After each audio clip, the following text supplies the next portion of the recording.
done some, that's what he's done some protests. That's right, he's done, he does kind of private security here and there. We work in grants. Yeah, he did it for one of our friends. But ahead of your time. Why not try? Nice guy. You supply too, right? Yeah. It's, It's killing Yep, me. so I went on one of the outreach day on the plane and he had a whole little moment. She's like, hey, these emails. Me go on the because plane, in you press, they want supply, you to yeah, do it. it's pretty cool. Well, You didn't want to follow in that direction. Right. yeah, I remember he said he really liked. Of course. Yeah, The he King, did. the King Air. Yep. We've had, they did some But cool we got work. the weather in our press breakdown. Yeah, he talked about flying. And that was the email. You know, we're up to, we have a fix by Tuesday. We'll be working hard to turn on Short next term results. where. Oh. 5:30 deadline. Yeah. Oh, really? Yeah. Interesting. You guys printed it. Yeah, he always has some good stories. Yeah. Those days. I don't know, we closed it yet. We're gonna be doing, I think we'll get rid of one of our presses, it's 4 by 8 feet. When it was up, Okay, great. but Scott had his patrol car parked out in front of the house. Joe, two presses. So we get eggs all Sure. the time. And it was kind of nice as a little bonus, neighborhood security. Right. Don't mess with the class Yeah. house or neighborhood. And throwing hay, that's. Oh, yeah. That's. I remember as a kid, just like They'll, waking they'll up print and you up in there's just eggs. Victoria. Boat cars. He's like, I have a Who's got promoted, it's like, oh, number 2 in a row, and he still lives in it. We, Ally, we have the TV picture. We get Uh-huh, the- yeah, Parked in the I always driveway. remember that. Yeah, Pretty good for you guys. this summer, it was parked in the driveway. It came by while we were home, we didn't want to stole the catalytic converter. Oh my gosh. Yeah. Tom heard it. All right. I heard it. Oh my goodness.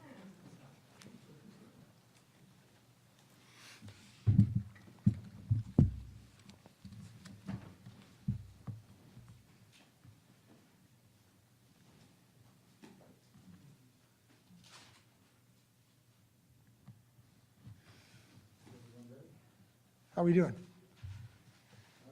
Good afternoon. First in the good news category, congratulations to Whatcom Community College. They've now been recognized as a partner with Microsoft as a national leader in cybersecurity training.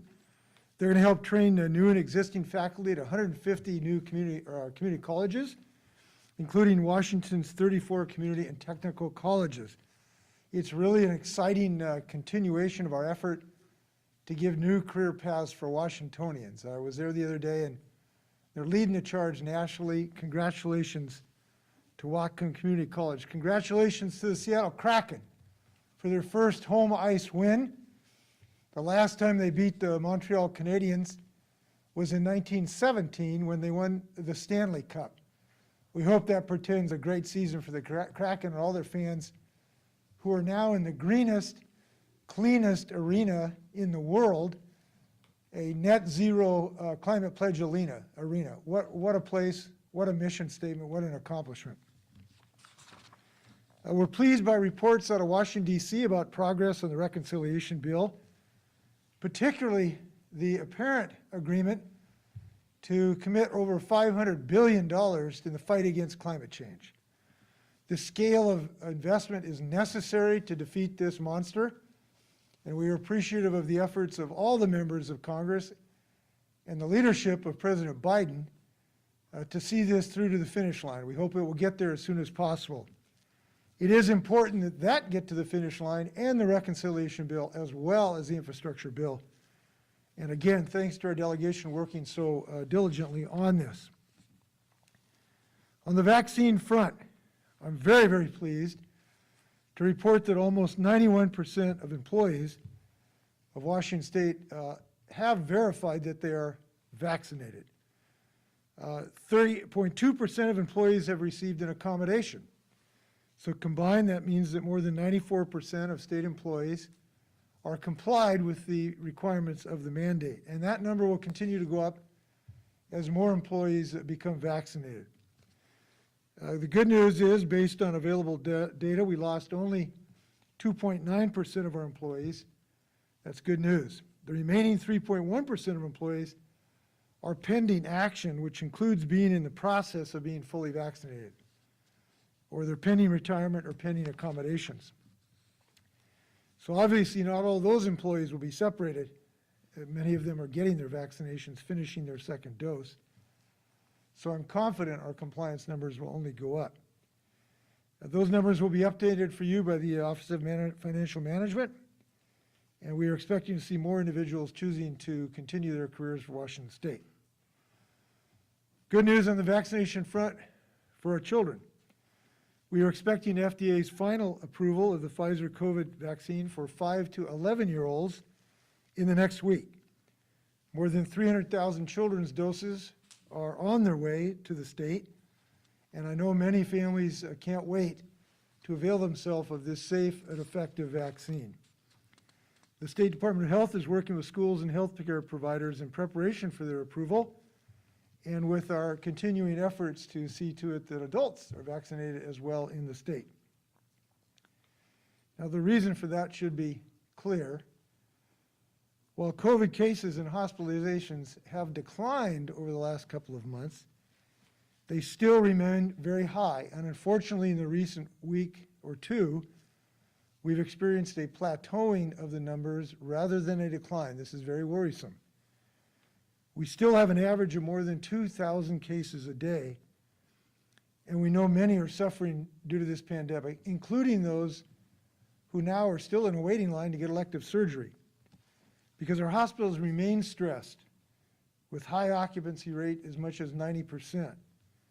Most systems are just now getting back to trying to do elective surgery.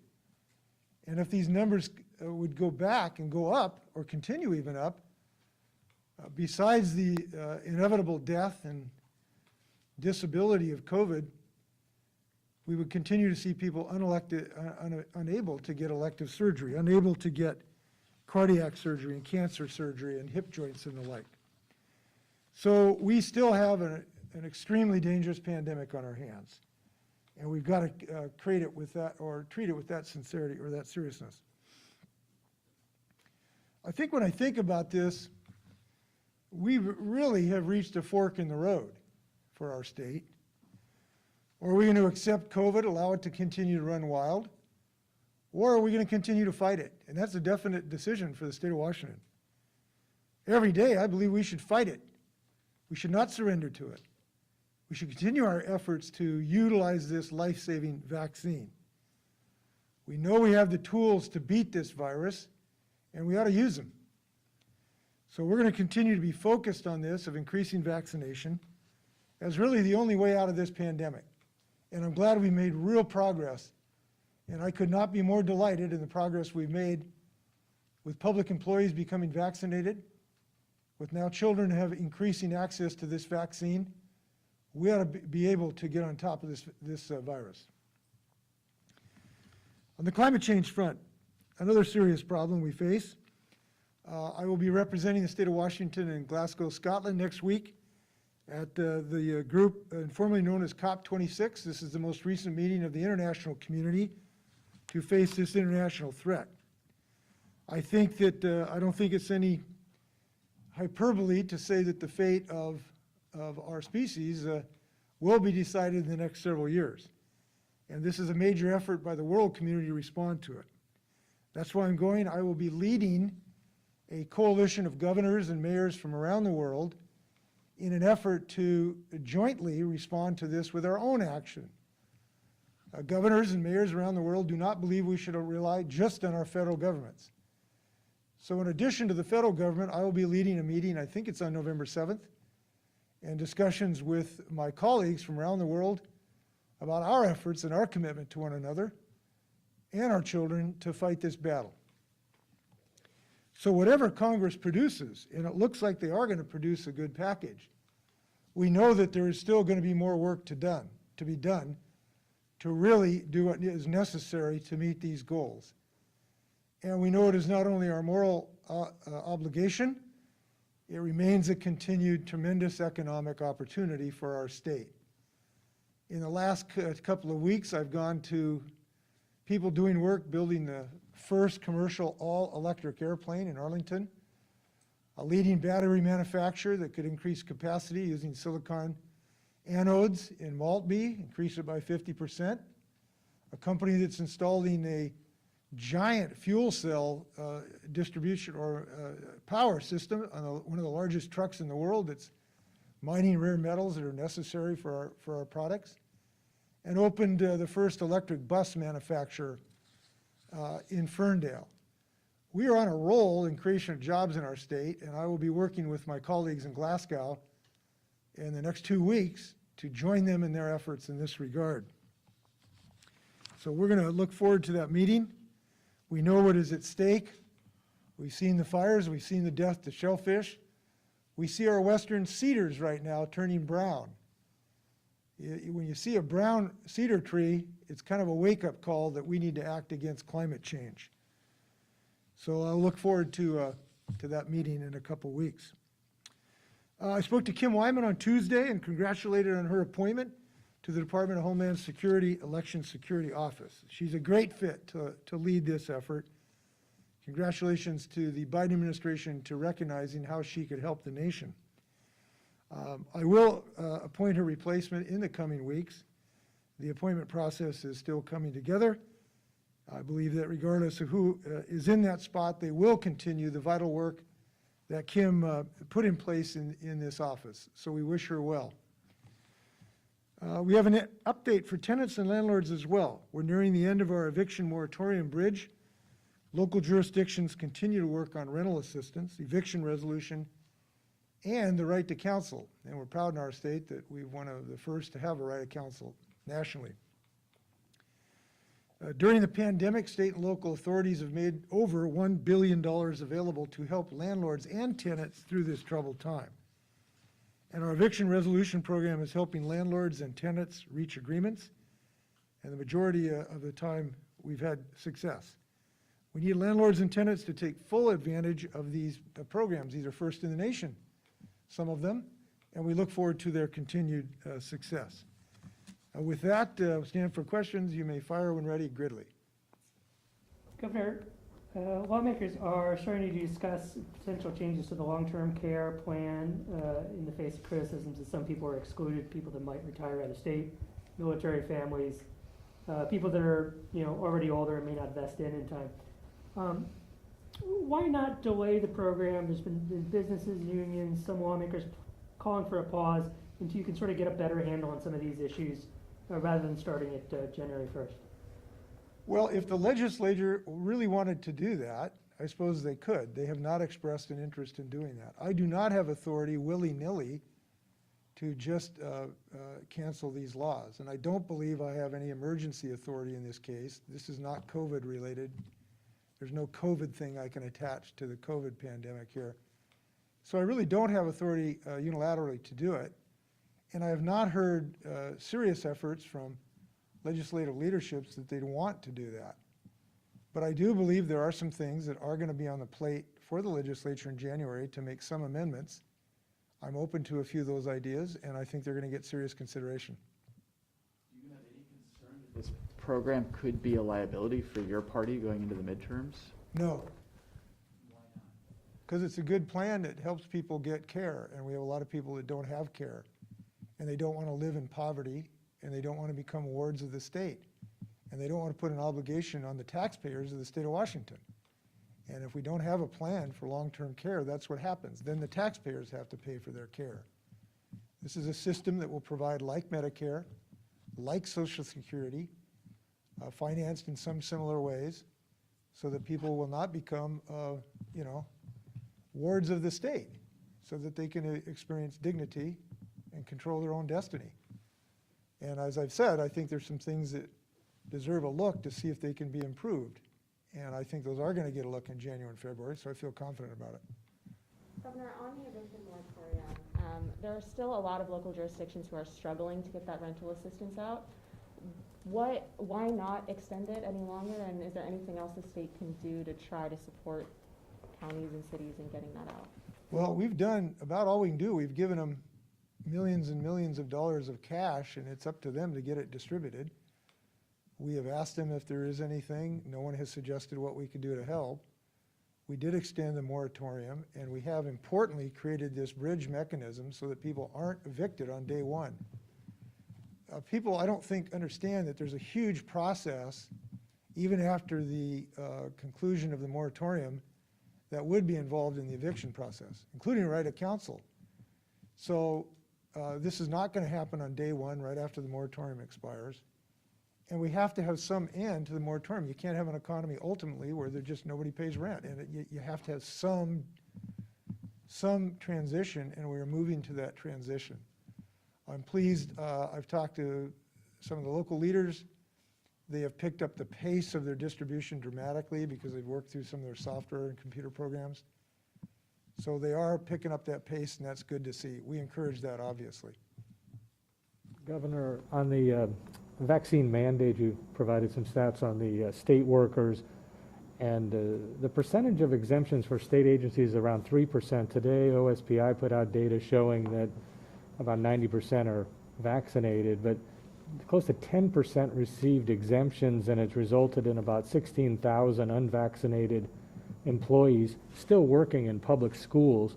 Does it concern you? And I wonder if you envisioned having that many unvaccinated folks with accommodation but working in public schools still, or you'd hope to see fewer than that? Well, I'm very encouraged by what we've been able to do. They significantly increased their vaccination rate, particularly amongst the non-certificated staff, and that's been good to see. I consider it a success.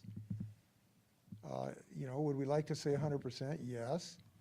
But they're the employer, we are not, and they handled this process within the protocols we established, but they are the employer. I could not control the employment decisions down to that granularity. So I'm just pleased that we have had, I would consider, unqualified improvements throughout all of the sectors that have been involved here. State employees, colleges, K through 12, hospitals, all of them have gone up dramatically in their vaccinations. So I'm just very pleased about it.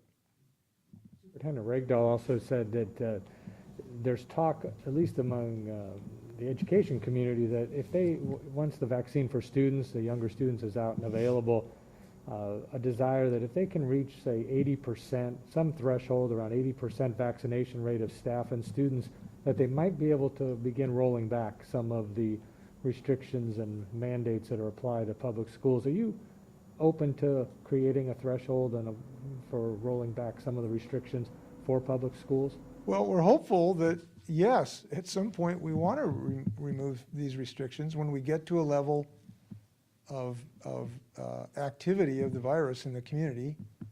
When we get to certain levels that give us confidence we can do that, certainly we want to be in a position to do that. But as far as just a vaccination rate, I'm not sure that would be the right way to go about it. We want to look at the rate of the virus in the community. If you get to the X vaccination rate, but you still have a raging pandemic, and our assumptions turned out to not be scientifically valid, we need to judge all those. And unfortunately, the science is just not clear that you can pick today a specific percentage of vaccination and say that will yield X percent reduction in your infection rate. The science just doesn't have an answer to that question. If it did, perhaps we could today make some decisions in that regard, but it doesn't. So we have to look at it on a daily basis and see what we're achieving to keep our kids safe. And by the way, not just our kids. This child vaccination issue is certainly about the most beautiful Washingtonians, which is our children and grandchildren. But it also has an impact protecting their parents and their uncles and their neighbors. Because one of the goals of vaccination for children is it reduces the infection and the ability of the child to go home and infect their grandparent and end up with their grandparent losing their life. So we all have a stake in this childhood vaccination issue, even if you are not in school, even if your kids or grandkids are not in school. We all have a stake in this. Can I ask you about, kind of following up on that, is there an end game as far as a vaccination rate, hospitalization rate, death rate? Is there at least a time when you believe this will all be said and done and you have to live with COVID? And if that date comes, can these workers get their jobs back if they're available? Well, these workers are eligible to reapply for work today. They just need to comply with the work rules, including the safety rules. Police have to put on a vest. They have to agree to put on a vest. State employees have to get a vaccination. So yes, they can apply today. All they have to do is be in compliance with our rules. There's no limitation on that. As far as yes, clearly there is a situation where we want to and some of the changes we've experienced in our life, including masking. And I hope that we will get to a point to do that. I believe that we will get to a point to do that. I'd like to make it as soon as possible. And the way to do that is to get as many people vaccinated as possible, and that's what we're doing. So I would say I'm doing the work to try to accelerate that happy day when we get to that point. Well, when you get to that point, these people who refuse to get vaccinated, can they get their jobs back without being vaccinated? If we removed the vaccine mandate at some happy day in the future where the virus disappeared because of physiological reasons or epidemiological reasons, that's a possibility. Yes, that's a possibility, but I can't tell you for sure that'll be the case because we can't know the course of the pandemic. But today, they're eligible to reapply if they will simply comply with the existing rules. But is there a possibility the virus will never go away? Of course. Which means Of there course. won't be an end game. Well, I think I've answered this now about 7,000 times, and I'm happy to continue to answer it. I do not have a crystal ball, and nor does any scientist in the world today, to predict the course of this virus. Science is not at a level. We are hopeful that more people will get vaccinated and we will not experience a sixth wave. But today, I am very concerned about experiencing a sixth wave this winter as people are coming indoors. They're becoming more exposed to transmission as they come closer indoors. We are concerned at the moment that we may be in that situation right now because I've indicated what was declining is now a plateau. So we could be seeing the start of another wave today. Do we know that for sure? We don't know that for sure, but we're concerned about it. So to ask me to predict what's going to happen 12 months from now is a fool's errand. Nobody can do that on the planet Earth today. Governor, Go- Jordan, did you go ahead? I did. Governor, the Republican Party has asked for you to replace the Secretary of State with a Republican. Is there any chance of that happening, and who are you looking at as potential replacements? Well, we haven't ruled anything in or anything out. But I do disagree with the Republican Party where they think that somehow the Republican Party owns a particular office. Look, the Democrats have done pretty well in the governor's office for decades, but the Democratic Party does not own the governor's office. The Republicans have done well in the Secretary of State's office, but the Republicans do not own the Secretary of State's office. Nobody owns these offices. That's why John Spellman, when Democrat Henry Jackson lost his life, replaced him with a very respected Republican, Dan Evans, who went on to the U.S. Senate. That's been the history in our state. So I disagree with them that somehow that they own that particular office. Can you speak to the K-12, the idea of a K-12 mandate, especially with the authorization coming up, and also the Biden rule for private businesses? Are you still thinking about taking away the testing option? So we have not made any decision on either one of those issues. And I would think at some point each would have due consideration. We have no imminent decisions on either one. We will be looking at the OSHA rule very closely when it is issued to see how it meshes with our state vaccine mandates. Giving consideration to making sure it is in the same framework as our state mandate might make sense, but we've not made any decisions about that. On the school mandates, as you know, we have broad-scale school mandates for vaccinations.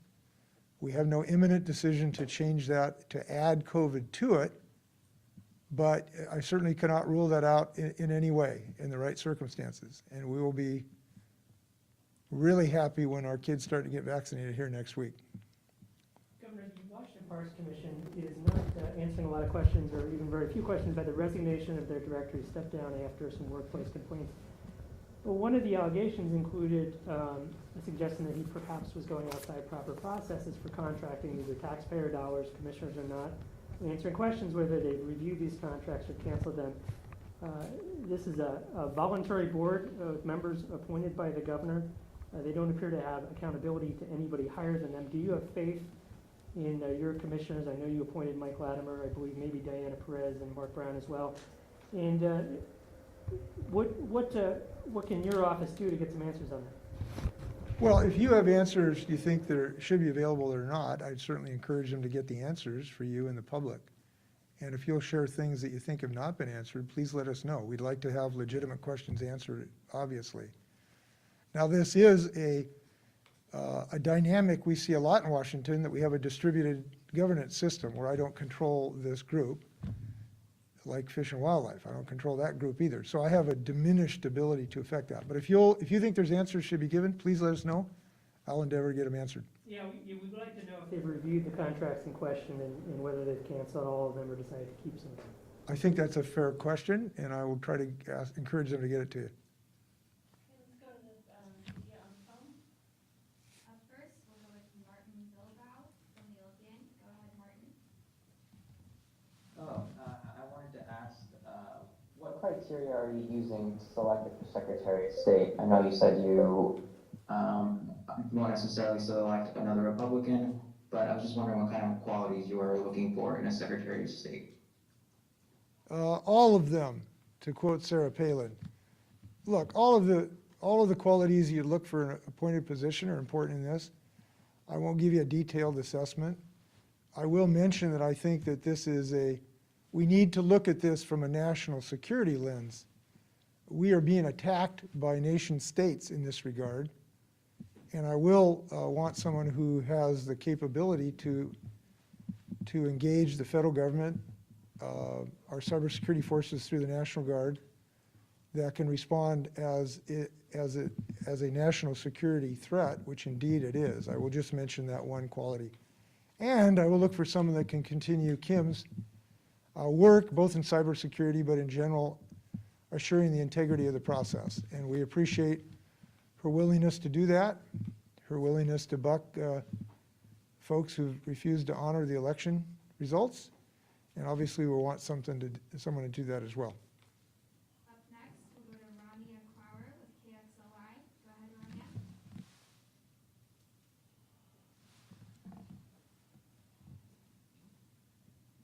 Rania, are you there?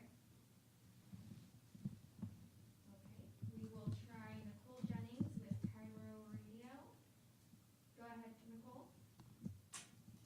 Good afternoon, Governor. You just said that we are possibly on the cusp of a sixth wave. Cities like New York and Los Angeles and several countries in Europe, as well as our own King County, have implemented vaccine mandates in restaurants and indoor entertainment venues and museums. Why has the state of Washington not done this if things are getting dire again? And at what point would we choose to do that?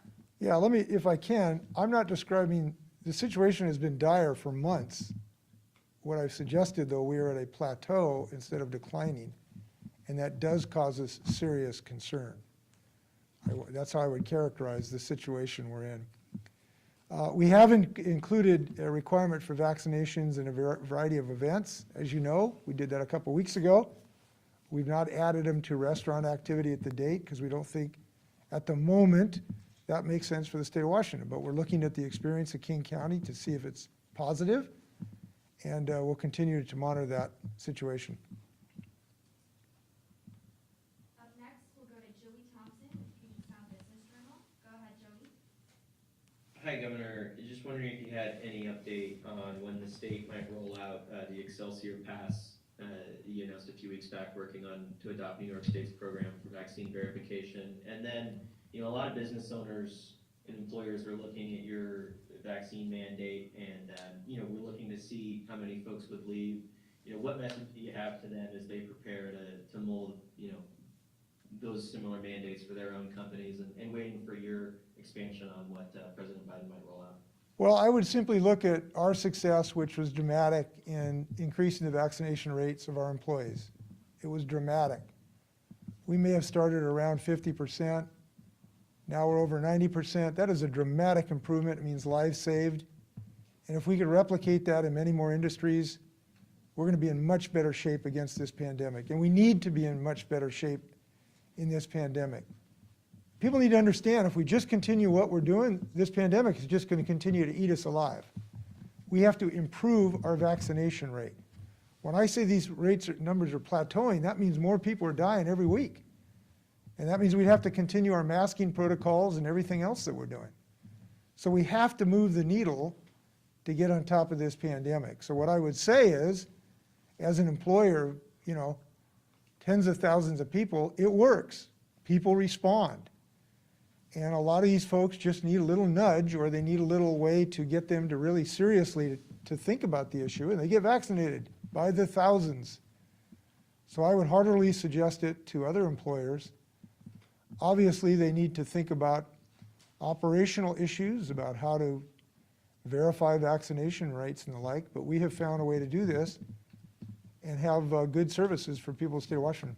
I think Lacy wanted to jump in on that, Governor. Well, Lacy, another question you asked about Yeah, I can jump in the here. passes, yes. Lacy Fehrenbach, Deputy Secretary of COVID-19 Response. Just a point of clarification. I don't think in Washington State we're planning to adopt Excelsior Pass. We are working with a number of states, including California, Oregon, and New York, on a QR code that can be used as vaccine verification. So want to note that we want this to be something easy and accessible for Washingtonians, and we expect to have more to share about this very soon. We are going as quickly as we can to get that code written and tested and soft launched, but hoping to have more to share about that soon. In the meantime, there are multiple ways for businesses and individuals to verify vaccine. Those include your CDC card, a photo of your card, your digital certificate from MyIR, electronic health record, or other documentation from your healthcare provider. Thanks, Lacy. Thanks for your leadership. Okay, we will go back to Troy Rainier one more time with KSLY. Go ahead, Rainier. Amy? Rainey, you can also email us for questions. Okay, so we will go to Peter Fairley with Investigate West. Go ahead, Peter.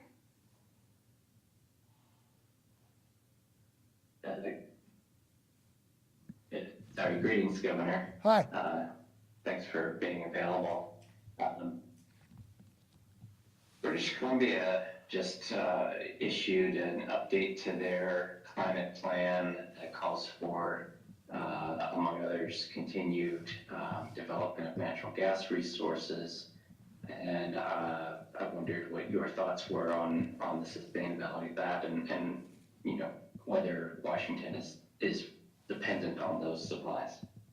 So I have not seen what you're referring to, so I won't give you any specific comment.